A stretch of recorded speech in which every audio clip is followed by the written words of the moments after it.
Good morning and welcome everyone to the Moneycontrol live stream. You're watching the opening bell. I'm your host Nickey Mirchandani. Well, markets likely to stage a small bounce back, maybe after 3-day decline. SGX Nifty indicates a small bounce back right now for the markets after a rout. US markets ended in a mixed fashion as Fed scrambled to contain a growing financial crisis. But US stock futures right now rise after Dow slides 5 straight day on bank rout. Sliding bank shares, of course, have dragged Wall Street down, but the hopes that Fed could ease up on interest rate hikes has kept the sentiment alive for at least one benchmark index. Traders also look ahead at the key inflation report due, which is on Tuesday. And Asian Pacific markets have tumbled in somewhat volatile session today. In terms of the FII's data, they've been seller for 3 consecutive sessions. Sold shares worth around 1,546 odd crore. DIIs, however, have been buying share to an extent of around 1,418 odd crore. But with that, let us get going and discuss some stocks and strategies today with Amar Singh, who's the head advisory at Angel One. Good morning, Amar. Yeah, very good morning, Nickey. All right, Nifty 50 plunged around 1.5% yesterday to the lowest closing level that we saw since October 13. It also broke that crucial support level of 17,250 mark. Now, what's your advice on the Nifty charts? Yeah, I would say that earlier also we had spoken that overall the trend is in favor of the bears. And what we are seeing is that the news flows also which are coming globally from global, I would say, major countries, that also is somewhat negative. Recently, we saw the banking issue in the US, so that also has spooked the markets. But I would say that technically looking at the markets, clearly the medium-term trend, I would say that on the weekly charts, there is that the bears are having an upper hand. And as you rightly said, that 17,200, I would say 17,200, 17,300, that's a very crucial, and that was a very major support zone. Now what we've seen is that Nifty has closed below those levels. So the key question is that is Nifty able to hold these levels? So because below 17,200, 300 zone, it comes at around 16,950, 17,000. That would be the next zone of support. But looking at the trend, if you look at the trend from a medium-term perspective on the weekly charts, clearly shows that the indicators are showing that the sentiment is bearish, the trend is down. Yes, what we are witnessing is that Nifty and the other indices, they are in oversold territory and around support levels. So we see a bounce back, but that's a dead cat bounce, we could say, because what recently we saw that, and that was a decent bounce. If you look at from the levels, almost 500, 600 points, we saw an up move in Nifty. But again, then it gave away the gains in hardly 3 trading sessions. It took almost 6 to 8 trading sessions to reach to that level, but gave away the gains in 3 sessions. So clearly shows that there is concern among the investors, and also there is selling pressure, and the bears are definitely having an upper hand as of now. So, Amar, if you are anticipating some amount of bounce maybe coming in, a short-term bounce back, if I may so call it, what are the levels that one can look at, and what is the strategy now that the investors can, be probably looking at in markets as volatile like these? Yeah, I would say that because yesterday's close would have caused a lot of concern amongst investors, because that was a very weak close, what we witnessed in the indices. So clearly there's a lot of, I would say, not exactly fear, but yes, there are concerns. Because what we are seeing is that India VIX is still not, it has moved up from almost 12 to currently around 16, but that's okay. Because it doesn't, if it starts going above 19, 20, then definitely there's a serious cause of concern. But clearly shows that yesterday was a major spike in India VIX. So from almost 13 levels, it went up to 16. So clearly showing that there is now some concern, but is it able to sustain? That is something we'll have to watch out for. As far as the levels are concerned, I would say Nifty 16,950, 17,000, that's a crucial zone of support. Upside now, Nifty would have resistance around 17,200, 300, which was earlier the support level. So that's going to be an immediate level of resistance. So there again, we'll witness some profit booking of those who've gone short, or those who buy at the current levels, they look at booking profit. So it's going to be some sort of consolidation. But definitely the bears are having an upper hand in the market as of now. There's no doubt about it. Sure. With that in perspective, let's also talk about the banking stocks and Bank Nifty index because they've corrected, dragging the banking Nifty to the lowest closing level that we've seen in last 5 months. A new low has been scaled, of course, for 2023. Now, what should the strategy be for Bank Nifty and what are the immediate RSI levels for this one? Yeah, I would say Bank Nifty is very close to its major support zone, which it had witnessed in February. So February low was 39,419. So somewhere around 39,400, it's around 39,500 current levels, 500, 520. So it's very close to that level.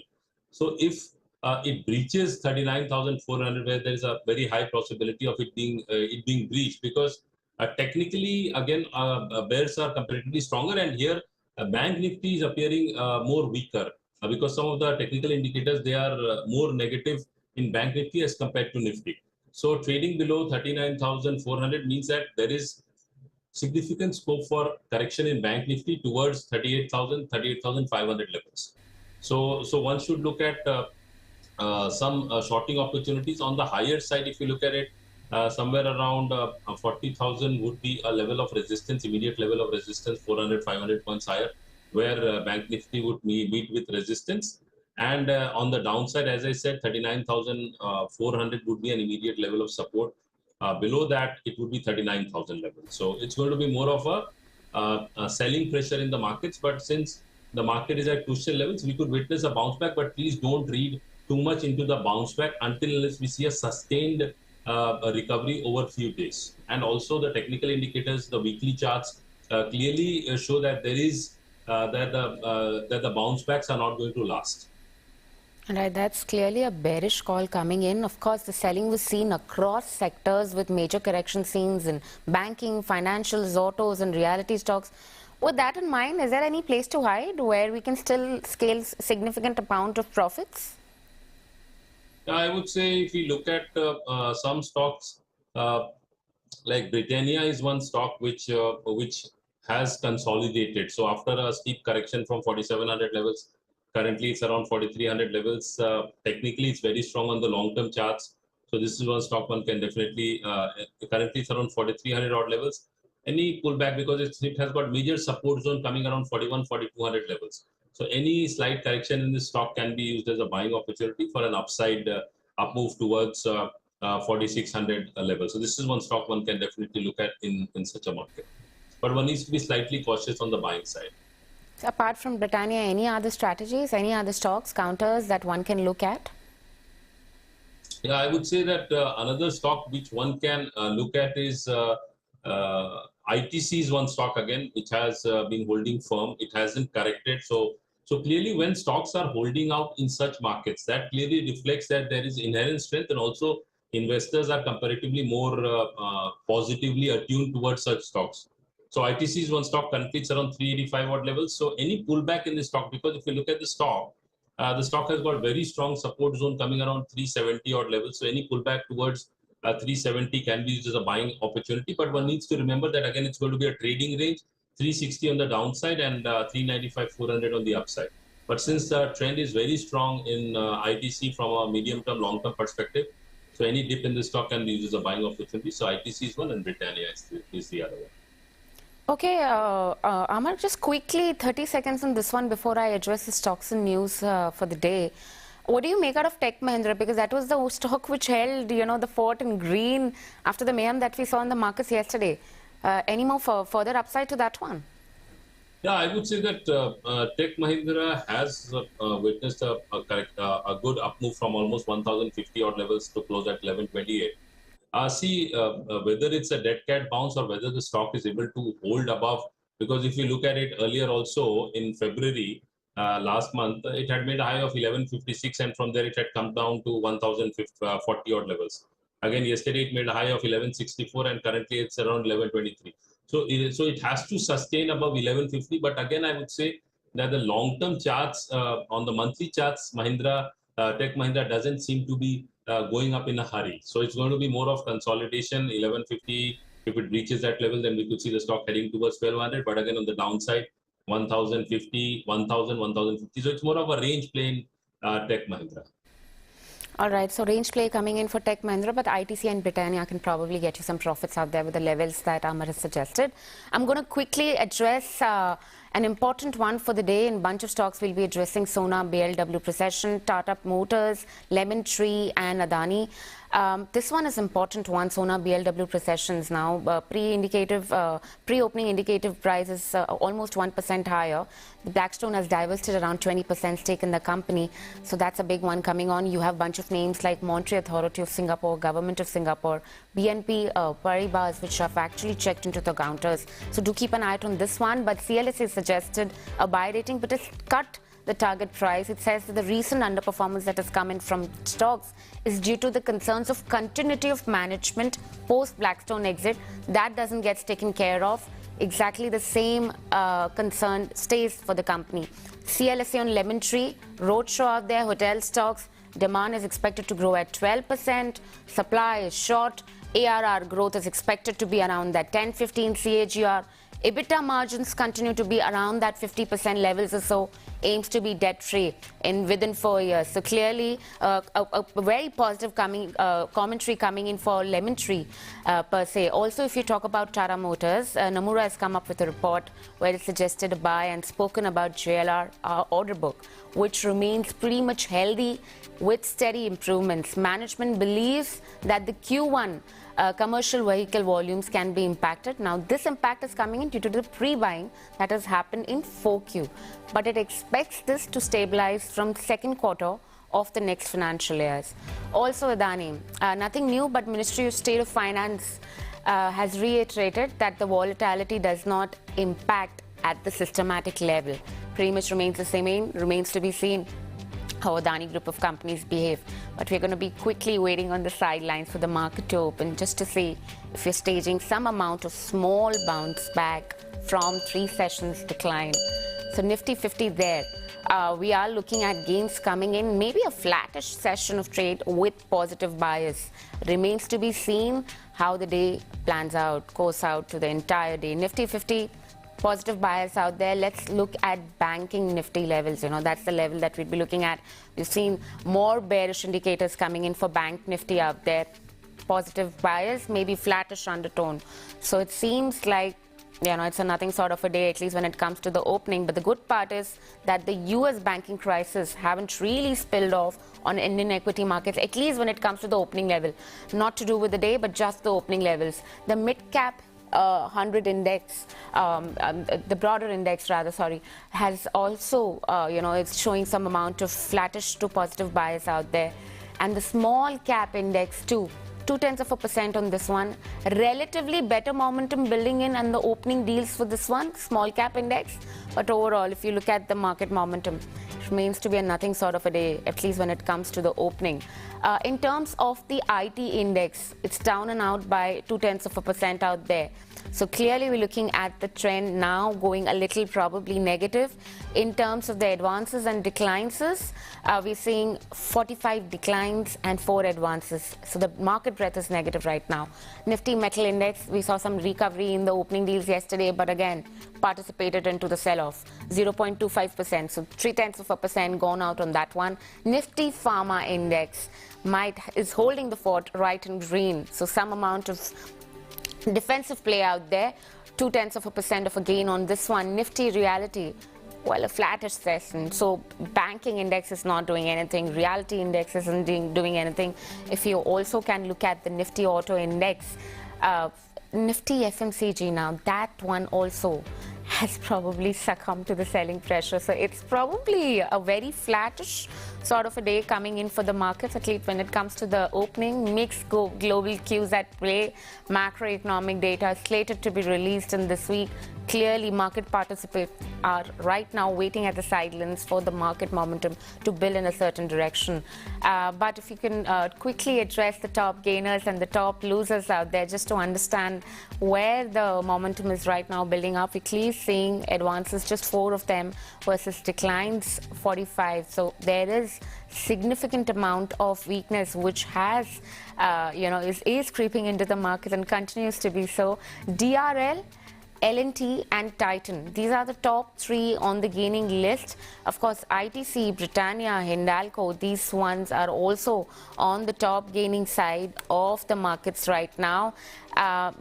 Okay, the advanced declines ratio now is declines are in 31 and advances are now 19. So the market breadth has, fairly also been distributed in the favor of advances. Declines: Adani Enterprises, Adani Ports, Asian Paints, M&M, Power Grid, Maruti Suzuki. These are some of the top losers. Financials like Kotak Mahindra Bank and metal names like JSW Steel, something like an HUL also is down and out in trade. So clearly we're seeing financials also being beaten down in red right now. Maybe for Bank Nifty Index, it's a somewhat, a negative bias coming in on that one, but remains to be seen if we could rather see that bounce back staged in today's session. But Amar, quickly come in on that one, with markets now having a somewhat indecisive open right now, if I may so call it. It's the one just flattish with some amount of positive bias. How are you reading into it right now? Does that changes your trading strategies or the levels now that you're looking at for the markets? I would say levels remain the same because if we see again Bank Nifty, 39,400 and 34 is the low. So 39,400 is a very crucial support zone. So those who are looking at the markets, that would be a good buying opportunity for them, as close as they can buy towards 39,400 and with a stop loss below that level. And upside, they'll need to book their profits, because higher side, I would say 39,600, 650 immediate level of resistance. If that is taken out, then it would go higher towards 40,000 odd levels. So the risk reward ratio from the current levels is in favor of the buyers. But they need to remember that overall there is the bears which are in a stronger position as of today, because the medium-term charts clearly show that there is weakness in the charts. Something like Lemon Tree has also opened up higher. We're looking at 2% gains out there for Lemon Tree. What do you make out of that? Because hotel stocks have been investors' darling for the last at least 2 months or so, if I may so call it. But do you see a further upside to those ones? I would say, looking at Lemon Tree, clearly it's not going anywhere. In the medium term, because it's more of consolidation, because what we've seen the stock, if you look at the stock, go back in time. So in January, it had made a low of 72. Then in February, it had made a high of 83 somewhere. So it's tied in a range. Currently, it's around midway, 76, 77. Technically, also, medium-term charts clearly show that the stock is not in a trending phase. It's more of a consolidation. So for any major move in the stock needs to sustain above the 82, 83 levels. Then it could rally towards its previous high of 100 and 101. But otherwise, the stock is likely to consolidate. I wouldn't pay too much attention to this stock as of now. What is the level that you would suggest for RIL? Because none of the support is neither coming in from banking nor is it coming from RIL. What is the immediate RSI levels on that heavyweight for that matter? I would say Reliance is at very crucial support zone, because if we look at Reliance, I'm looking on the quarterly chart. So clearly, if we go back and see that over the last 4 quarters, this is the lowest. So 2275 it has made, and earlier also, if we go back, so somewhere around 2150, 2200, that's a major support zone for Reliance. Technically, if we ask me, the long-term charts, I'm talking about the monthly charts, the weekly charts, they are very negative. And also they are in oversold territory. So what it effectively means is that since it's close to key support zones, so there could be a bounce back, but whether the bounce back is going to sustain. Because what we are seeing is Reliance is unable to breach the 2450 mark consistently. It did try to breach that briefly on 16th of February. And then again, if you look, it tried in March. So March, I would say again 8th of March. So that was around 2419. But it's not able to sustain, because the medium term and the long term charts clearly they show that there is a selling pressure in Reliance. So on the downside, I would say 2150, 2200, that's a major support zone, but there is weakness in Reliance, no doubt. All right, Amar, thank you for that view, and we'll leave it at that. Thank you so much for taking out the time and speaking to us this morning. Thank you. All right, it's that part of this day where we address the fundamental story. A lot has been going on across the globe. You've seen the U.S. banking crisis pretty much playing out, but would that have a bearing on the markets? Let's actually find the answer to that question from Aniruddha Sarkar, the CIO and the Portfolio Manager of Quest Investment Advisors. Good morning there. Yeah, hi, good morning. How are you? All right, all good. I hope it's not like a very pleasant morning that we're looking at, but let's talk about banking. Perception in the banking system, as you know, is reality.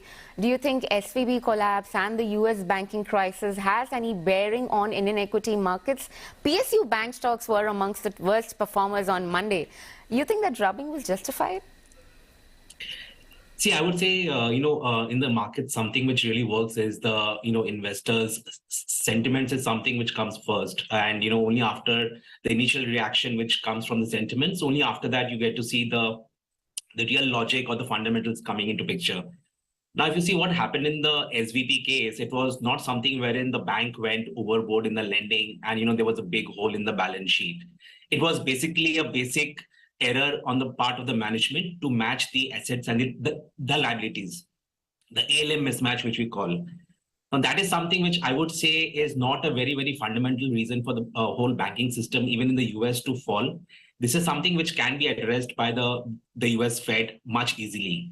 And the good part of that is that this would actually make the US Fed think now before doing any subsequent the rate hikes, that what are the repercussions of a continuous hike in the interest rates. Its impact on the Indian banking system, I would say we are much, much better off. If I talk about our RBI, we talk about our banks, I think we are in a much, much better shape compared to any of these banks in the US. Our balance sheets are much, much, I would say, they're tested even now, that there is no concern with regard to any of the same concerns which are there in the US banks. The interesting data point, if I have to just highlight, in Indian banking system, almost 60% of the deposits are from the households. Unlike that, if you see the case of SVP, practically 100% of the deposits was from the corporates, or rather the startups over there. So that is something which gives you a decent comfort that the balance sheet of Indian banking system is much more secure because of the household deposits being there. All right. There was this early in the morning, there was also a report which came in from Nomura where they suggested that RBI policy paused in April in contrast to the expectation of a 25 basis point hike. How do you read into this? And do you expect financials to further, probably recover or bounce back if there is, with the given kind of situation that way? Do you think they're well insulated? How are the valuations stacking up for you overall? See, I would say after this event of the last week, as I mentioned, now it has come back to that area wherein people are now asking the rationale for the continuous hikes in the interest rates. Because the whole idea of doing the interest rate hike was to bring down inflation. Now, if you look at the inflation rates, I think we are way, way above the comfort zone. Even now, like yesterday, the inflation data came, we are at 6.4%. And if I look at this entire quarter, I think we'll be sitting north of 6%. And something similar continues in the US market also. So I would say I'm in that camp wherein, that I think the central banks will take a pause. If not a pause, the hikes will be much smaller than what earlier was envisaged. Another interesting thing which is now gradually building up in I would say the thought processes is that RBI needs to gradually move away from following the Fed, because I think the Fed has its own problems. They inflated their balance sheets, pumped in too much of the liquidity during the pandemic, and that is something which RBI has not done. So I would say we need to take a look at how we need to react to what macros we are exposed to. And that is where my belief is that in the MPC meeting, I think, we might take a pause on the rate hikes because growth is equally important for us. Sure. So you expect the decoupling to happen from the trend that we've seen, at least in the US. Remains to be seen if that is something that the markets can do, because FII's data also have been maybe the institutional data, there is a contrasting trend playing out, right? From the last at least couple of sessions that I've been noticing, last 3 to 5 sessions, if you say FIIs have been the sellers and DIIs have been giving that required amount of support to the markets. With that in perspective, where do you think the markets are headed with that higher geopolitical concern? There is this higher inflationary pressure scenario. We're looking at an anemic growth. What do you make out of it? How do you expect the FII trends to kind of behave going forward in markets? Which direction do you think they seem to be headed at this point of time? See, I think if you look at the flows of the money from both domestic and FIs, very few people actually are aware that since the subprime crisis of 2007-8, FIs have been the net sellers in Indian markets, whereas DIs have been the net buyers to the tune of almost 4 times the selling figure of the FIs. Now, where we were in 2008, from the lows of, say, 2,700, 2,800 on the Nifty, we are at 17,000, 18,000 on the Nifty. Now, that shows that in spite of a massive outflow of FI money over the last 14, 15 years, Indian markets have remained very, very strong. The good part is that domestic participation in Indian equities has gone up exponentially. And that is something which I would say is a very good kind of the long-term trend for the markets, because domestic money is not something which is the hot money. It doesn't have much alternatives to deploy in different the countries. FI money has alternatives. They can deploy in the US, other emerging markets, the Europe, XYZ.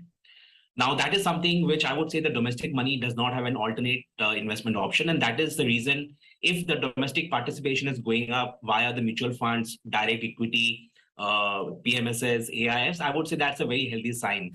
Even our employees' provident fund, the EPFO allocation towards equity has also gone up substantially in the last so many years. I think these are all the long-term money, which I would say is going to give a lot of economic as well as the market comfort in the long run. Having said that, yes, in the short run, any sharp negative news in the US market will definitely impact the FI outflows. And if I look at this year itself, calendar year, FIs have taken out roughly around $2.6 billion. And we are practically around the same level where we were in the beginning of the year. So we were at around 17,600, 700. We are at roughly 400 points below that. So I would say FI money in the short run can outflow because of the panic which they are seeing there. But yes, with any sign of the US rates peaking out, I think that would give a very positive sign to emerging market equities. Sure. With that in perspective, you think Fed will, it's just too much of assumption and speculation out there, because nobody knows how Fed would behave in the upcoming policy meet and whether or not the rates would be high. But of course, the scenario is building up, or rather the consensus expectation is that Fed might just slow down with the rate hikes, given the kind of crisis that the banking, overall sector is facing right now. With that in perspective, FIs have already turned in buyers. They've pumped in 13,540 odd crore, at least for the month of March. Do you think now that level of FII sellout is exhausted? Maybe they're overdone. How do the valuations look right now in terms of the overall emerging, market basket scenario? See, addressing this point, firstly, I'll mention about the US Fed. I think, practically no one has any idea, where the Fed is going to head. And when I say no one has an idea, I would say even the US Fed has no idea where they're heading. If you look at the fund managers poll, the bankers poll, which typically gives you an outcome that, where the expectation is, just a week back, almost 75 to 80% of the people were of the view that there will be a 50 bips hike in the FOMC meeting, which is scheduled end of this month. As of yesterday, that 75-80% has gone up to almost like a 90 to 95% believing that not more than 25 bips hike will happen. So that shows within a week, the outlook has changed completely. Having said that, as you rightly mentioned, and what I just mentioned is that, in case there is any signs of peaking out of the interest rates in the US, I think FI money definitely is going to start flowing back into the emerging markets, because I think that is something which had initially kind of been the major trigger for the outflow of money from the emerging markets, including India. On the valuation front, that is where the big comfort lies. And in fact, we have been telling investors that don't look at the noise which is around as of now, because I think what has happened is for most part of, say, 2020, 2021, and say the most part of year 2022, Indian markets had outperformed all other emerging markets and the global markets. Last 4 months to 6 months, India has kind of underperformed MSCI, underperformed many other emerging markets. Now, what has happened is during this period, earnings have grown. Markets have underperformed, price corrections have happened, and that has brought valuation at a comfortable level. If I look at the 1 year kind of the 1 year if forward I'm just supposed to interrupt you here, and just with the valuation perspective, if I may just ask you this question, that where do you see at this point of time, which are the space where, investors can probably hide in. Do you think that could be IT? Do you think that could be something like in hotel stocks? Which are the pockets now you see the traction in technically? See, IT, I'll say it's too early to enter there. And, it looks attractive on the valuation, but I would say it's too early to build a large position there. I would remain underweight on IT for the very fact that IT has bulk of its business coming from the Europe and US. And if those markets are not in a good shape, I think, we need to wait for IT exposure. I would say the good valuation pieces would be industrials, which includes your capital goods, energy stocks, defense stocks, autos. These are the areas where I would say one needs to look not just at the valuations, but also at the earnings upside. These are the pockets where next 12 months, 18 months, definitely we are seeing a lot of earnings upgrades happening. If you look at the order books, if you look at the executions, I think they are at all-time highs. I would be underweight on IT, underweight on pharma, underweight on the chemicals, underweight on the metals, overweight on industrials, including capital goods, defense, overweight on energy, overweight on autos and defense. All right, Mr. Aniruddha, we'll leave it at that. And those were really interesting piece of information that you've provided. But with this, we're completely running out of time, and we'll connect with you on a day-to-day basis later on. But with this, it's a wrap. Well, thank you and goodbye from the entire team who puts this piece completely together. Please do post your feedback for us in the comment section below. Follow us on the link at the bottom of your screen, and for the rest of the updates, stay tuned into moneycontrol.com and Moneycontrol app.